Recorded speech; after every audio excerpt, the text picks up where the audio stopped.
And good afternoon. I'll call the meeting to order of the August 19th, 2025 Policy Committee meeting.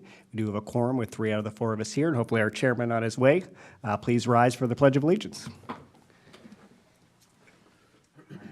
Pledge allegiance to the flag of the United States of America and to the republic for which it stands, one nation, under God, indivisible, with liberty and justice for all. All right, first up we have discussion items, letter A, book club consideration process. Yeah. And Dr. Wimmer, take it away. So this is an extension of the full board. We just went through a couple books and realized we needed to revisit some policy, some practice. We had the conversation at the most recent curriculum committee meeting, and I'll summarize that for us. And then we said we'd kind of bring it here, work out a few recommendations, and then bring something back to the full board. So at curriculum committee, we talked about those different thresholds. So K-5, we have none, 6-8, we have limited, and 9-12, we have some. And so we were talking about, there's not really a magic number associated with those, so what meaning did that really have? So those were those pieces. We really talked about, should we have separate bands in high school as well? So right now, it's just a 9-12 bucket. And so did we want to do a 9-10 and 11-12? And then at curriculum, they were also talking about, for example, the most recent books that came forward were in honors courses. So if they're in some type of honors, AP, or accelerated class, making sure we weren't cutting that threshold too soon. So I guess I'll pause there and weigh in on just even those concepts and ideas so we can clean up those. Can we just do a refresher on where, because right now that is a book club process through curriculum committee. I mean, it starts in curriculum committee, that's who organizes it. And then if there's concerns or challenges, it then comes to the board. It's currently not a policy, correct?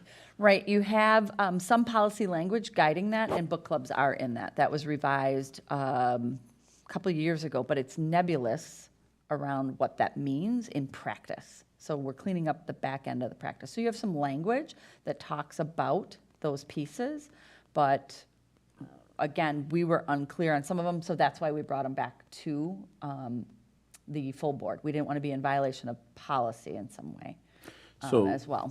When we were drafting that 2 years ago now, or whatever it was, 2.5 years ago, and we were trying to come up with this process or this rubric, it was always my understanding that that wasn't meant to be like you feed a book into that, and then the rubric spits out some magic number, and then it's like approved or disapproved. It was more to give feedback to the parents, more detailed feedback to the parents, more information, more transparency. But I always assumed it was going to be used as a guide to decide, like, hey, no one's having problems with these books. They pass the rubric. They just exist. Or the rubric is more like, hey, we've had some problems with this book. It's falling outside the criteria for the rubric. And so those are the ones that then would be brought forward so the board could make those decisions. Exactly. So the ones that came forward were because at the committee level, we questioned the authority of the committee when the words that are in there are limited or some. So in this case, some, I do not have a clear definition of some. So that was something we needed to come back and speak with the board about. So that's where we're going through, talking about really looking at how pervasive, how many scenes were in that book, what was the nature of that kind of thing. So it was really just because some of the language we have is just a little bit unclear, which is fine. It gives you flexibility, but we need to center around, are these books acceptable, not acceptable, to help know where that falls. Specifically, I think that example was around a little bit more so on the color purple, around, is this kind of exceeding the word some in any way? And us trying to digest that. And we really needed to dig back in for the intent of the board on that so that we had clear guidelines and some pieces to clean up. So to Chad's point, what's the policy question that's getting asked of this committee? Right. The policy is around it's in the 300s, and it's around book club selection in those pieces. So it has parameters and accepted process definitions around that for those selections, and that they would be through those filters. So that's what we're questioning, so that we can clean up that actual practice that sits behind the policy on book club selections. I feel like there's an infinite number of interpretations and possibilities, so. We agree. So so from a policy standpoint, if we're gonna say, well, here's the policy, because otherwise it's gonna seem like the policy is always contradictory. I think the policy that I would promote would basically be that if something falls outside of the rubric, then the policy is that it gets filtered through the board. If the curriculum committee has concerns, and they're like, this book isn't fitting for our criteria, but we want this book for these reasons, then it should be brought to the board for decision. That should be the policy, in my opinion, not necessarily like, does the book meet criteria A, B, C, just does it meet the need for further evaluation through the full board? That's what we have That's right now. what I would have. But if we kind of further define some of those things, are we a little bit clear? And then you get less of having to review. Do you know what I mean? Where we're much more clear around the intention, and it's like, oh, okay, this is acceptable, this isn't. That's where we came up against the dystopian novels the year prior for middle school, and then these, and we didn't want to find ourselves in a loop of constantly then coming back to the board with text for that, if we've got a little bit more leeway and authority. And that's where we got hung up, was around some, and will we be misinterpreting the intention on that? So again, clear in policy, and we had that pathway, and we said, okay, I don't perceive that you have authority at committee level, and then I think Chris brought up some good points in discussion around when you get that information as a board, yeah, we're giving you the nuts and bolts of where this is and what that is, but there was kind of a difference in what was presented or prepared by the teacher on what's the rationale or how is it used, and tell me a little bit more on that. And I think that could be beefed up too. That was my takeaway from kind of going through that process. Yeah, as we were reading those books and preparing for the meetings to discuss them, what I found myself wanting was a teacher coming in here and saying that this is, because I can read the book and decide what my take is on what is the educational value, but how is it being used in the classroom? What are the themes, the values that they're bringing forward with this book, and how does it enhance the kids' educational experience? I don't like the idea of having, I think Chad mentioned in one of the meetings, X number of words, compared to the total words in the book, and if it exceeds a certain threshold, because as I read the list of words, I don't consider them to all be equally divisive or harsh. So I have trouble putting a lot of definition to, what is and is not acceptable. It's more, for me, what is the educational value that we're providing to our kids with these books. So, good part of the policy decision-making process then be that if a book needs to come to the board, it needs to be presented perhaps by the teacher who wants the book to be on the book club list. Mm-hmm. And then, they come in, they give their case, and then the board can make an informed decision based on the value. Because, it's easy for the none books, under, I think we said 6th grade or under, 5th grade or under, it's just none. So that's easy. It's like, nope, some doesn't matter, it's just none. But once you get into the middle school and high school, and then honors courses, I don't think it's realistic.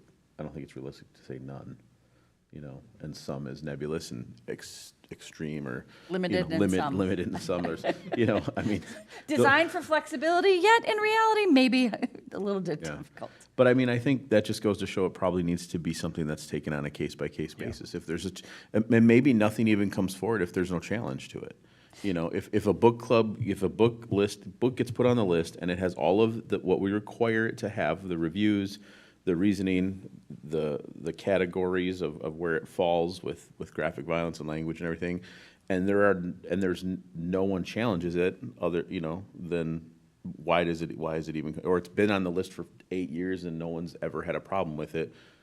Do we suddenly refilter these up through the board? Like, that doesn't make sense to me. So, and again, this comes from the board's discussion around, like, you need to revisit this because now we don't want to have to be reading every single book that comes through. You've had in those couple of years, these 2 novels at the high school level, and then we revisited the dystopian unit, specifically around middle school, to get books to come forward successfully. So, I mean, maybe we're just overthinking it right now. Well, that's kind of what I'm wondering. I mean, maybe a book goes through the initial criteria of the teacher selecting the book, who's aware that they're going to have to defend this decision. And if we policy that, they're aware they have to defend this decision, so they can't just throw it on there for fun, and they have to have some merit. And if it never gets challenged past that process, maybe there's no need to bring it forward to the board.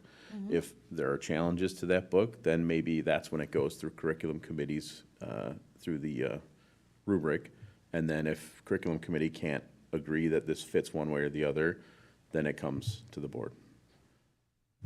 I mean. So it sounds like there's two additions. One is, teachers can authorize, within their scope, whatever books are allowed until it's challenged. And then if and when it's challenged, then we use that rubric accompanied with a teacher's. Let me stop us from using the word challenge. That's a different Sorry. policy and a different process.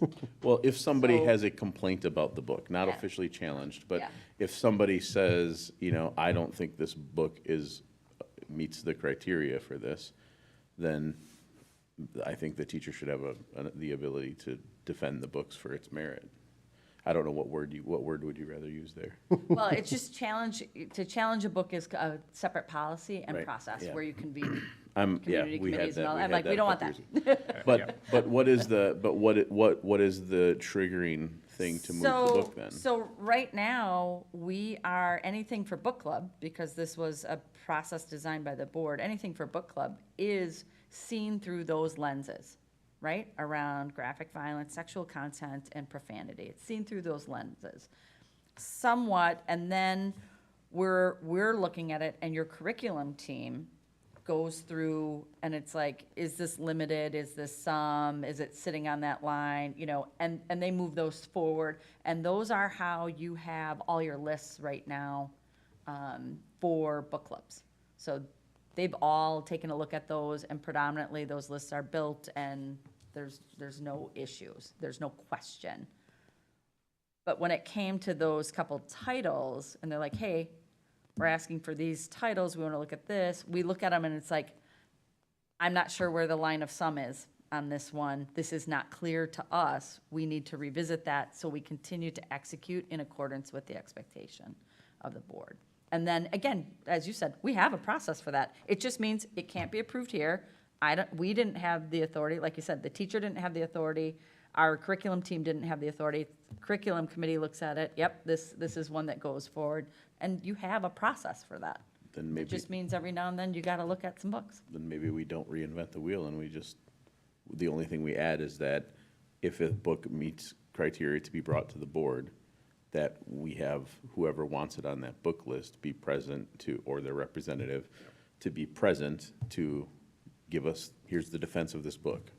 Here's why then- this book is relevant. So let's talk about that, because I think we need to help those teachers hit the mark of what they're supplying, because they were given that information around and we got different kind of levels of information, and I think there was things, like you said, I think Chris most, said it was like, I didn't get what I needed from that to do that. So can we kind of articulate that a little bit better to teachers so that they're providing what you need as a board to do that? Yeah, I mean, sorry, 'cause I was gonna say, I'd be comfortable with even just a written, Yeah. written statement. They don't have to, I don't expect them to show up every time one of their books they're welcome to, but even just like a written statement, like here is my opinion on why this book is relevant and important. And they and provided hitting- that. Yeah, but they didn't hit the points within the rubric that we have. So you know, whether it's expounding upon the rubric and they can add their comments like a good teacher would, or, you know, again, a written out analysis of this is why it checks A, B, and C. I mean, I don't care what it looks like as long as they're putting forth the effort to do it.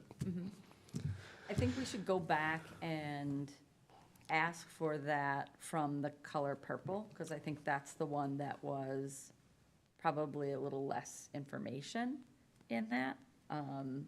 And what would that look like, and what is that going to look like in context? And then get some more feedback from the board around what's still missing, what might, you know, the book is approved and it's fine.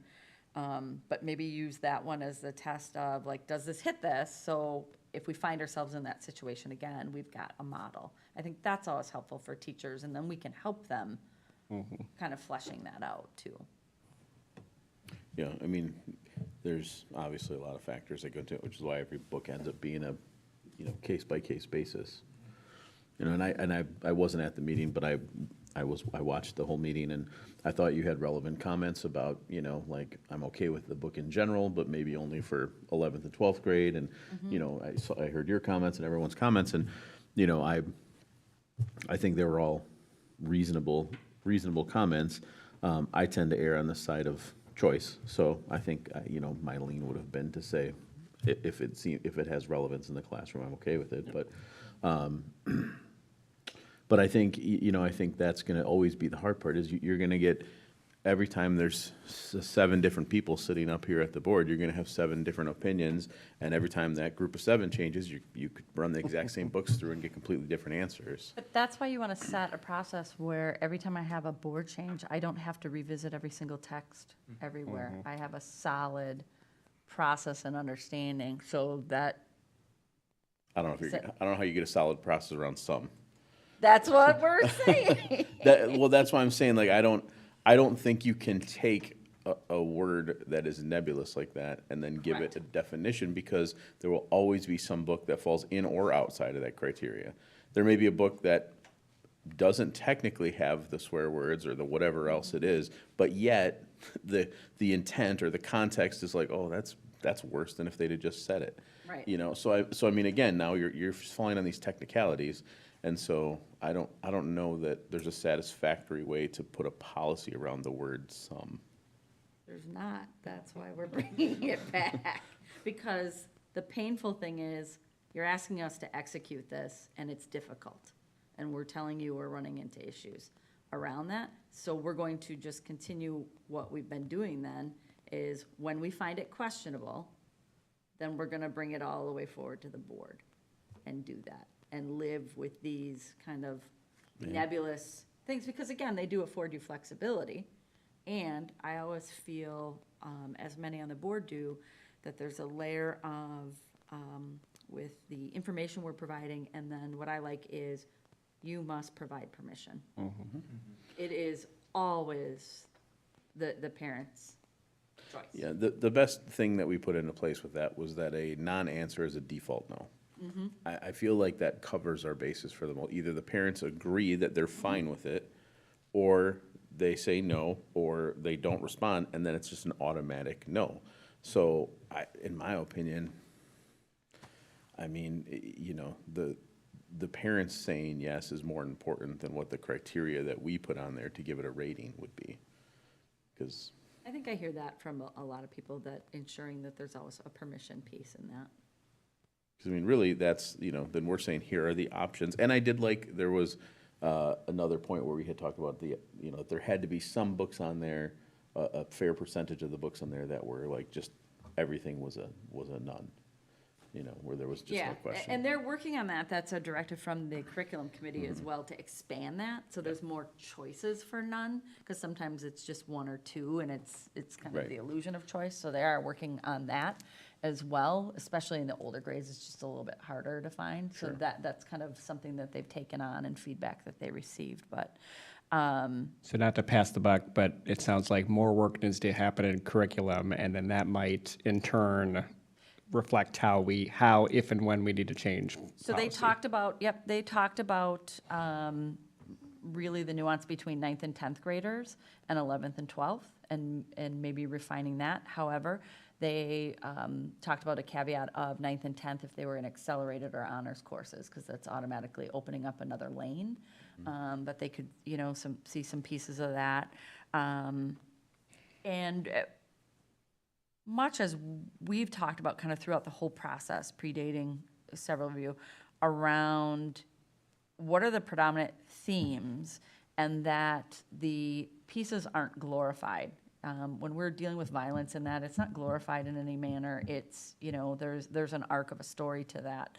And then they were talking about, too, if it's historical, and we talked about this with graphic violence, like if you're dealing with a novel set in wartime and these pieces, if you're dealing with an era, that, has slavery, that has, just, oppressive behaviors, things of that nature, that's what you're dealing with. So we're talking about historical accuracy, eras, those kinds of things, and protecting that as a piece too.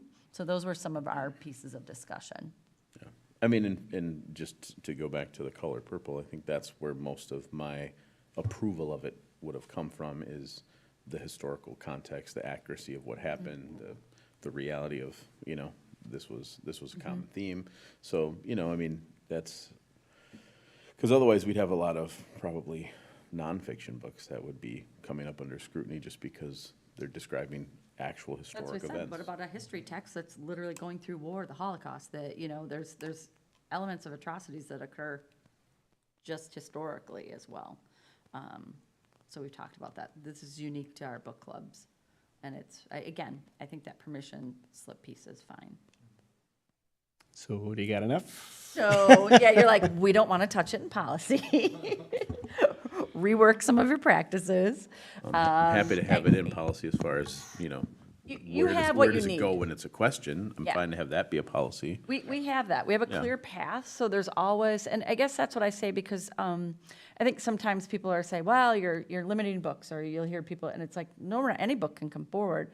It's just a matter of where the approval lies and the consideration, and we have a pathway for all of those.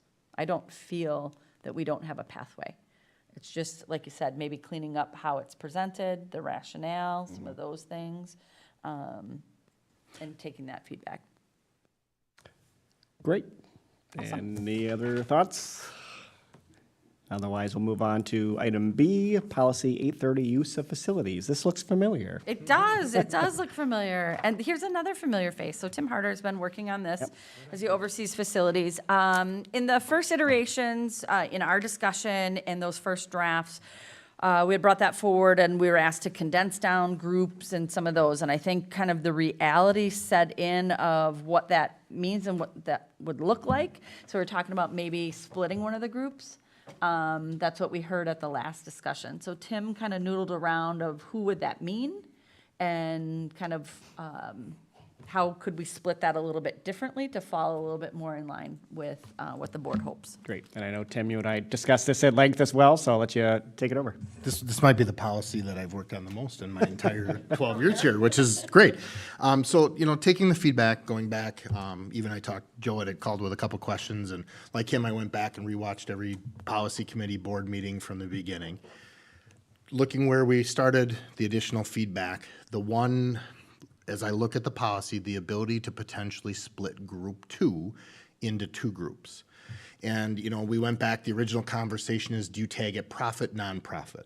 What does that mean? And a variety of different ways to break it apart. If there's a underpinning statement that I heard from both board members and questions and community concerns was if it involved youth or not. And so one of the thoughts that I had is we could look at separating out group 2 into 2 different groups, one being West Bend community groups, that their focus would be either on youth and or their event is youth focused, and then have your rest of your larger community groups or adult groups. So I can think of a million examples of that. So like our youth sports teams who use our facilities, certainly they would be that youth group that would go with that. However, Mr. Jenkins, I'm going to use your group's example as a piece where you might be doing a production, which would be a community group, which would now sit in the group 3. But you also put on a youth camp that is focused on getting students and community youth involved in the theater arts. They would then sit in group 2. So it's not necessarily about your group, it's more about the event's purpose at that point in time. Then you could certainly start to look at different ways to charge without blowing up the current fee structure that we have in there of the 3 tiers. One of the things I would ask the policy committee to consider is the idea of we would just charge for that group 2 when it is youth focused, just the facility fee. That's a constant on using the facility. The staffing fluctuates and all those different pieces. It's probably the cheaper of the 2 charges also when you look at the hourly rate to use the spaces. And in essence, group 1 would be school district sponsored groups. Our clubs, co-curriculars, athletics. We talked about adding the verbiage of PTOs and scouts and booster clubs in there. Group 2 would be youth-focused community events. Group 3 would be adult-focused or just larger communities. So I know we host like the chili cook-off for Kiwanis as another example. We have some, morning league basketball that comes in that's adult-focused. And then Group 4 really would be businesses and then those outside of West Bend School District community. So that's what I'm hoping to kick off the conversation with and look for some guidance. I don't have an exact set of language to tie into that, but that was one of the initial thoughts looking at what other districts have done, and then kind of looking at where we've come with feedback at this point. Yeah, I mean, to kick off, I think that's the easiest way to, in a sense, appease everybody. Not everybody will be happy. We're still gonna have to charge something. But it still reflects a difference in those groups that I think utilize these services the most, like the youth football and all that, versus the Rotary that might come once a year and things like that. So I think that's a great solution, and I would hope that would get positive feedback from the rest of the board. But Yeah, I would agree. I mean, I watched the February meeting, which was before I was on the board, but, I agreed with a lot of the sentiment at that meeting. And I know there was discussion about, groups that are primarily West Bend youth using the facilities that, they would be on the lower end of the fee structure. So, this hits my family, my, kids using the Decorah gym for baseball practice, Girl Scout meetings, things like that. So I think that while, yes, charging them something instead of nothing, I also agree with, whether they agree with me on that or not.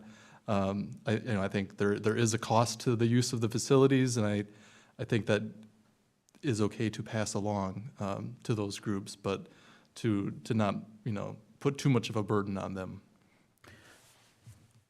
I agree with that. I have a question, just in general, when you were with the city.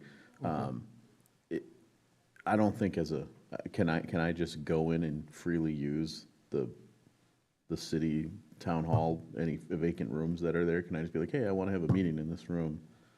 Can I just? actually, you might be able to. I mean, that's. But yeah, but at least with permission Right, and, that's yeah. what I'm asking, like, yeah. is there a policy around that? Like, how does that work if I wanted to use, because the argument we hear a lot is, well, our taxes pay for the schools. And so if we want to use the facilities, we should, because we're kind of already paying for it. And there's some logic to that. I'm not opposed to that sort of logic, but I'm just saying, like, how does that example translate to, like, for example, if I want to use a city building? Well, I mean, in my experience, unless they've changed anything, but like Kiwanis, we meet there at the police department classroom, and that's free. We've met in the council chambers, that's free. I'm trying to think of an example where outside of my city position, I feel like every time that we've booked something, at least within the city hall sphere, it's been free. Now, the library, it's a different example, right? That's one where they've been instituting, and Tim, I think you were on the board with me when we did Still that, am on right? the board, yes. I'm actually going there next tonight, so. Where we've instituted, fees for renting meeting rooms, for study halls, for everything. So you could book any part of the library, but it comes with a cost. So maybe that's probably a better example than City Hall. So, again, I think that as much as, if it were solely my money that were being spent to make this decision, letting a youth group or you know, even a non-West Bend School District youth group use an empty room because it's a nice meeting space for them, I wouldn't have a problem with it, but it's not just my money and my tax dollars. And I do think, like you said, Joe, there's a cost to operating the buildings, to have the lights on, to have the doors open, to get the floors clean, the wear and tear on the stuff. It just, it seems reasonable to say, hey, there's got to be, we have to at least, we're not making money. It's not a money-making, you know, endeavor. It's literally cover our costs so that it's cost neutral to the taxpayer, you know, as much as it can be. Yep. So I think you hear pretty loud and clear that you can update this policy to reflect that, add an additional group here, and we'll let you be creative with the costs, and then would this just go to the board then next? Okay. Where would you put so for example, like West Bend Boosters, right? It's not put on by the school, So we but it's would- clearly designed to benefit the Yep, school. we would move boosters, PTOs, and the scouts under Group 1, which is like our school-sponsored groups. I think that would be the appropriate place after talking with Superintendent Wimmer and others, that's where we put, because they are, in essence, our sponsor group to fundraise for us at that point and work with 'Cause- us for our kids. And the youth football group, I mean, to me, I guess, I don't know the economics of that group necessarily. You know, I know they came and spoke that day, and I was always under the assumption that it was a group designed to solely benefit our future high school athletes, you know? You do have a lot of youth, and you'll even have junior teams, but some are affiliated with us and some are not. Right. They're So- just So I using think that's the- yeah. so that's the distinction, is I think, you know, like they said, they're, you know, training up our future, you know, school-sponsored athletes. So that, to me, makes sense that they should get to use facilities. But if you're just gonna be a club baseball team that just travels around and plays baseball, and we happen to have some nice diamonds, and you're like, hey, a couple of our kids go to your school, I think that's different. And You know, I think even though it that's- involves our kids, I think it's different, because the intent isn't to benefit our school district anyway. It's a more of a private endeavor benefit. And I think that's where we're struggling, because I had some people ask questions when we looked this early on, is I could argue, one parent said to me, I could argue every single one of those youth sports groups is a feeder program for our high school here. No matter if they are, and I don't know all the names, forgive me, from, you know, Thunder in baseball to Lightning in softball to youth football to, I guess we have a running club, all of those different types of things. We would need feedback on what that line is of that youth sports organization, because all of them theoretically are feeders. I guess I could say Mr. Jenkins' group is a feeder for our theater program.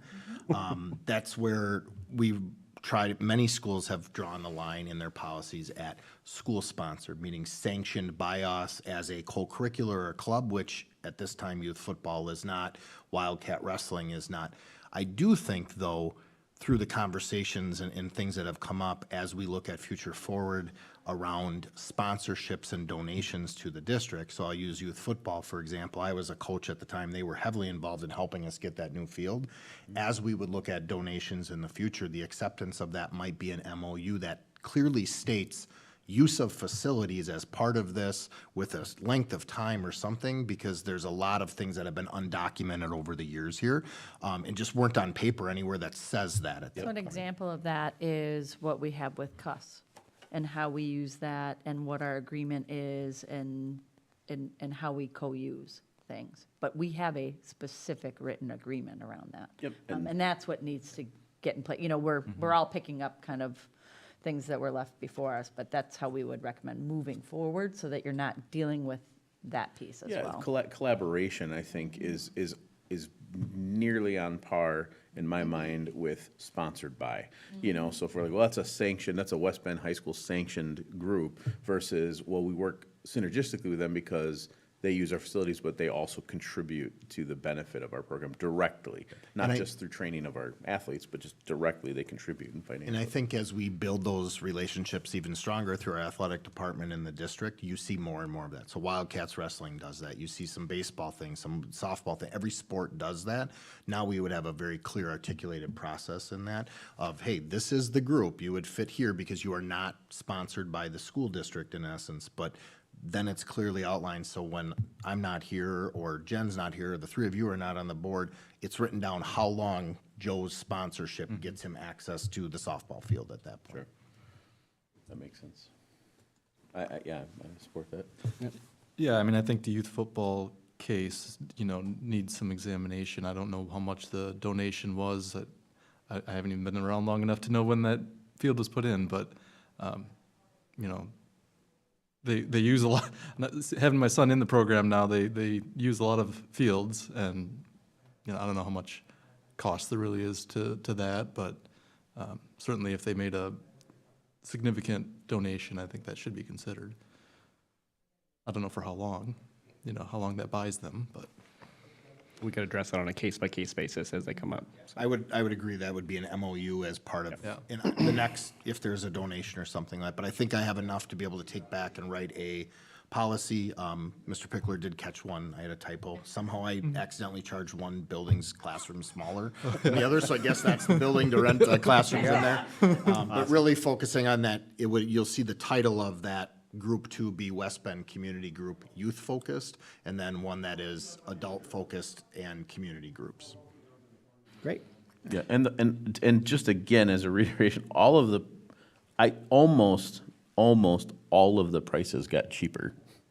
So even though there is now a charge for certain things, which is an increase in cost from zero, of course, all of the prices got slashed. So it's clearly, we're doing this at a cost basis.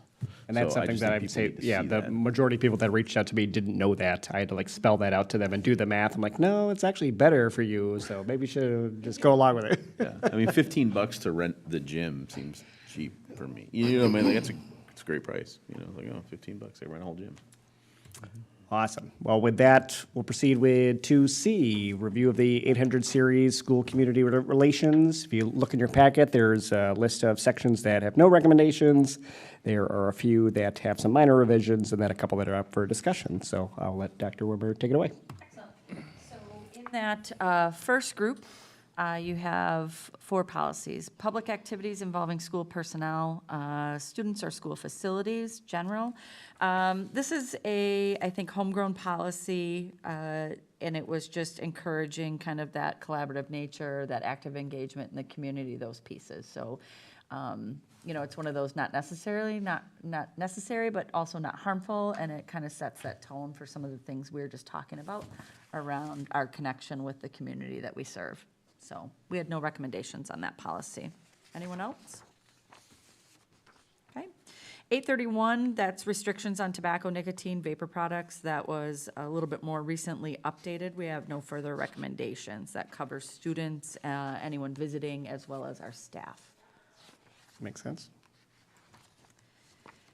Sponsorships and public gifts, 840, we had no recommendations. Again, it was a little bit more recent. This falls in line. Now, something that we have been working on is a sponsorship guide that accompanies this. So if you're, doing some fundraising, things like that, what does that mean for me as an advisor or, a parent running something? So I can kind of share that in a board update, how we've been working on that alongside. But we have no recommendation on the policy language. Can I just ask a side question? Yes. So it says that the school board would approve all gifts and sponsorships of $5,000 or more. When's the last time that's happened? I remember, Just had one Yeah, in the Did we? consent agenda. Gym equipment, and there was some. under the consent, so it's not like it's a big spectacular with checks So getting brought in. sometimes, yep, and- sometimes okay. they're big and Okay. spectacular. So your last big and spectacular was the Booster Club, West Booster Club, that came in and donated a whole bunch of gym stuff. There was a presentation Yep, to okay. understand and the implications. Then you have smaller ones where, I feel like it was Jacob Gitter, most recently, where we were accepting a grant. We got a matching grant from a business partner and those pieces. So it just kind of depends. In our September board meeting, I've been working with the band program on some of their stuff. So we're in our kind of, where we highlight a program, we'll highlight the band, and then we're going to get into kind of how they're getting at fundraising and some of their goals, because they're looking to give back to the district, just like a Booster Club does. So you'll see that kind of piece. But Great. yeah. And I think those issues were just around the fact that it had to be like a no strings attached kind of donation, and then also sometimes it costs us money to take a donation, because, hey, all this gym equipment, it's like, well, who's moving doing all it? of that? Like when you win a car and now you have insurance every month. Yeah. And that last one, again, recently updated visitors to our schools. No recommendations there. That next packet is just those pieces. Remember, we're trying to be consistent around using the word school board, superintendent instead of district administrator, cleaning up any typos. We're capitalizing the titles consistently. And that is, in that first one, communication with the public. Again, use of the word school board through it. You Go ahead. I don't think we have to go through each one. of Oh, those. perfect. it's If just- you're good, it's just friends, you can read typos the Is there list. and format, anything I'm not- that you need to bring up? No? Okay. Done. I'm Going through those, one that is a little bit unique that I do want to highlight, 823EX. It used to be labeled 823.1. I'm going to have to formally remove that because it's wrong, and I'm going to propose new language under that heading. So I'm going to bring us to remove that, and then I'm going to write it as 823EX. It's the exhibit. It's that public record notice statement that goes with the policy prior, same content, but that's what's going on there. And I'll talk about 823.1, the new one, down below. But that is just the one unique thing in that set. So that brings us to really the last pieces. 823.1 did not exist before. So again, we'll sunset the prior, and what I'm bringing forward is language for consideration, utilizing a WASB template around the responsibility of records management and retention. And then, kind of if we move forward with this recommended language, then we would have kind of a schedule of those records. We adopt certain schedules provided to us by the state, how long we have to retain certain records. So this is just giving a little further guidance on that. Chris is chuckling because I'm sure you're chuckling. dealing with this as well. No, I'm chuckling. I'll just share quick. It's my daughter's birthday today. Oh, happy birthday. And apparently I ate the mac and cheese that she was saving for later, and now she's crying. So So you're stopping that at was- that was Noodles on the way really- home yeah, so that to was get really mac and cheese, important Dad. to interrupt this committee meeting so I can get chastised for that. You will need to get home with mac and Okay. cheese. So this is just management and retention. So again, then behind this would go some ARs around what's the exact schedule of that, what does that look like? But these are things we're beholden to do, as you know. We have other guidance. Any questions on that? Okay. That next one is 832 weapons on school premise. I put two pieces in your packet. One is the current policy. And then the next is the updated language for consideration. I thought I'd put them side by side for you because there might be parts from our prior policy that jump out or that were more clearly stated for you that you'd like to see, and there might be pieces of new language that you do or don't want to see. So I thought we could kind of just take a moment to look at those two documents and marry those in so we could create a comprehensive draft.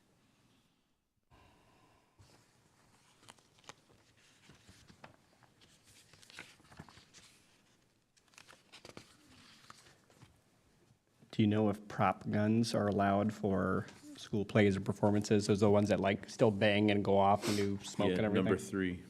There are 6 exceptions. Number 3 is that. Yes, that's what I'm looking at. Yep. Would that constitute one of those? Yes, so that, yeah, the principal would be aware of make that call and then house that and deliver. Yeah, you have that, not just in performance, but also if maybe, Civil War, something's coming in and someone's bringing artifacts of that, you might have old pieces, so yes. Yep.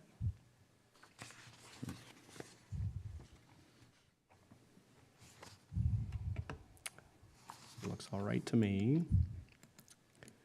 Any other thoughts? Not at this time. Perfect. Then the next piece is naming of facilities. I don't have any recommendations. It should be renumbered to 940, that's the standard convention. However, I just wanted to say that behind this, there's additional language from WASB, there's kind of how you do it, there's all those pieces. You can make it more complex. I just think that the last line, all naming rights criteria should be established by the board prior to.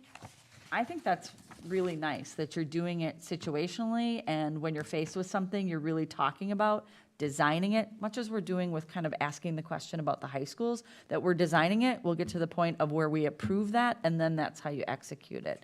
So I just wanted to offer up that there is additional complexity and language that can go behind that, if anyone would like to see that or mock that up. But I just think that last line really covers you, that when you're faced with that situation, that's when you would unearth that and talk about what you'd want as a board. Any thoughts on that? Anyone want to go more complex? I don't think our lawyer's here, so. Seeing none, he would say no. He would say Great, less is more in policy. Wonderful. When the time comes. I think you're really covered, and then that way it's situational too. Who knows what it would be that we're naming. All right. Well, is there any further business for 800 series? They hunt in the school forest. You can have a designated forest. Now, I have woodlands, they're not designated for hunting, but I do around the ecology center, I do have some spaces. They're not designated at this time as school forest, but they could be. Fascinating. I don't know. Nope, no more questions. And we'll go to item D, review of the 900 series facilities development, where we got one big one to look at. Yep, one. 980, again, we'll renumber the other, so then you'll have two policies in this bucket. But 980 is the retirement of facilities, and we certainly will be facing that as we, over the next year, kind of talk about the properties that we're leaving and what we want to do. So I added the current language in front of you, and then it's just mocked up in our new format with the headers and things. And then behind it, I put an example.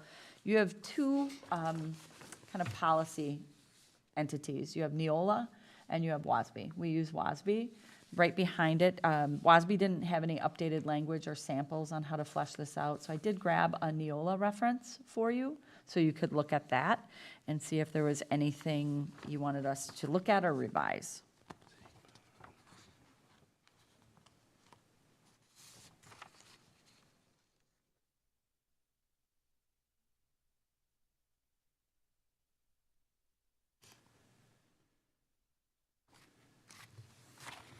Nope. That seems to be another one where it's vague enough that we can kind of be flexible on a case-by-case basis. I agree. I didn't have any recommendations on this because, again, we're going to be going through a comprehensive process. We've talked about engagement, in the neighborhoods around those schools and those pieces to hear input before we would look at, retiring a facility beyond its closure for students, but really moving it, selling it again. You get faced with decisions of rent it, raise it, sell it. So we'll be analyzing those properties. But I think you have the flexibility in that language as well. Great. Any further discussion? Any other items for future consideration? Otherwise, having no further business, I'll adjourn by the call of the de facto chair. Have a Thank great you. night.